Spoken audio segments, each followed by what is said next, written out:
So Scream 6 is out, and if you're like us, you saw it opening weekend and overanalyzed the whole thing. Or maybe you're not that insane. Don't worry, we did it for you. Here are some things you might have missed in the movie. Obviously, Scream 6 spoilers ahead.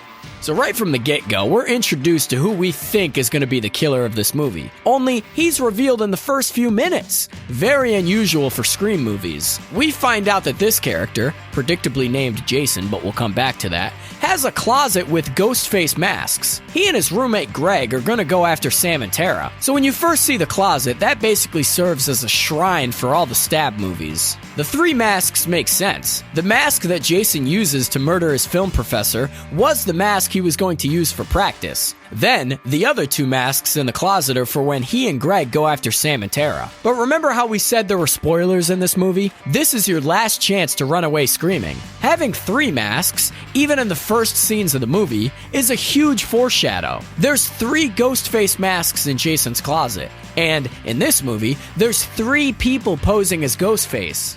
Now, let's get back to Jason. He went out, posed as a date for his slasher film professor, lured her into a dark alley, and killed her. He's really just a top-notch guy, huh? But anyways, he comes home, puts the mask back in the closet with the two other masks, then sits down to call Greg and put on a movie. What movie does he put on? Friday the 13th Part 8, Jason Takes Manhattan, man! I know what you're thinking. Jason's name being, well, Jason, is definitely a nod to the classic horror movie, which the Scream movies are absolutely known for. Remember in the original Scream, when Casey Becker is playing a game with Ghostface about movie trivia? What question gets her killed? The question about who the killer is in Friday the 13th. In Scream 6, Jason watching Jason Takes Manhattan is likely a tribute to Wes Craven. It was definitely a callback to the slasher genre and earlier Scream movies. Specifically, in the original Scream that was released in 1996, the boys can't get enough of Jamie Lee Curtis. Hell, Jamie Kennedy's character is almost attacked while watching Halloween, insisting that Jamie Lee Curtis should turn around while the killer comes up behind him. Here, Jason gets killed while Jason Takes Manhattan plays in the background. It's a classic parallel. And while you're here, make sure you click like and subscribe below. We'd love to have you. We're gonna break it down to somebody you might not expect. Billie Eilish, dude! I know, this feels out of pocket, but bear with me here. In the beginning of the movie, Tara goes to a Halloween party with her friends at a frat house. There are a few people predictably dressed as Ghostface, which sucks for Tara, but there's a ton of different Halloween costumes that are at this party. One that may not have stuck out to you was a girl in a Billie Eilish costume. She was complete with the baggy clothes, and the green roots, and the black hair and space buns. She looked ready to walk out on stage at Billie's last tour. Alone, that doesn't feel like a huge thing to notice. It's a college party. Of course, 18-year-olds are gonna dress as Billie Eilish. However, a few minutes after the fake Billie Eilish makes her appearance, what song starts playing in the movie's soundtrack? When the Party's Over by Billie Eilish, dude! I'm getting too excited. Does this have anything to do with any of the killers of the film? No. Was this even intentional?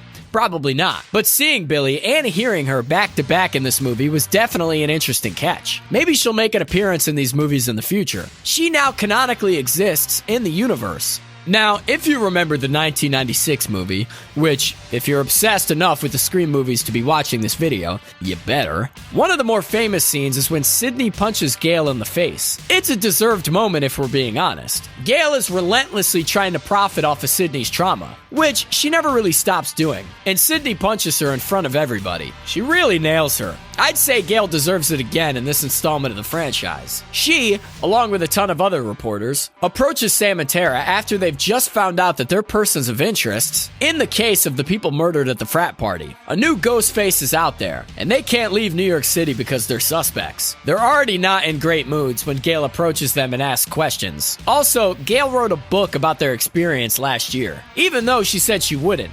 So, they're not really on the best of terms. Sam goes to punch her, just like Sidney did in the first film. However, Sam misses. Gale says, "I've done this dance before." It's a clear flashback to the Scream film from 1996. This time, though, while Gale is prepared to swerve Sam's punch, she's not ready for Tara's. Tara punches her in the face next, landing a solid hit to Gale's face. This makes it a true parallel to the first film.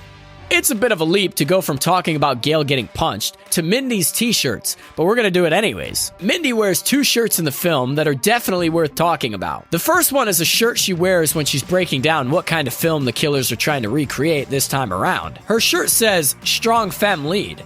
This is interesting because while Mindy is wearing this shirt, she's not exactly the lead of the film. Those titles would more so go to Sam and Tara. They are strong femme leads. However, Mindy is the strong femme lead of that scene, so the shirt fits. Mindy also wears a shirt later in the film that says Lavender Menace. This shirt is super important to Mindy's queer identity in the film. Let me explain. A quick history lesson. The Lavender Menace was a revolution, an informal group of radical lesbian feminists from the 1970s. They protested the exclusion of lesbian and lesbian issues from the feminist movement at the Second Congress to Unite Women in New York City. And of course, the film takes place in New York City, so the shirt could be a clear nod to the city's queer history. Now, let's talk about the different masks in the film. Okay, I know what you're thinking. No, there's no killer other than the 3 Ghostface killers who are, actually killers. However, from the get-go, we're following a killer in an older, dirtier Ghostface mask. At one point, even Tara says that a mask can't belong to a killer they saw, because his mask was older and more used. It's a huge point made in the first part of the film. When Tara and Sam are on a subway, with the rest of the crew, they're nervous to see other Ghostface masks on the train. It makes sense though. It's Halloween. Of course people are gonna dress up as Ghostface. But, as a viewer, there's a slight amount of relief when you analyze all these masks. None of them are the old mask that Tara and Sam were originally attacked by. They're all brand new. Kirby does mention the singular instance where there's one Ghostface killer in the past. Maybe this person with the older Ghostface mask is working alone. It's not likely, but maybe. You can think that for a little while before someone with a newer Ghostface mask stabs Mindy on the train. But it's also the first instance, other than the first scene of the movie, that we see someone with a newer mask attempting murder. It's concrete evidence that there is more than one Ghostface for the first time in the film.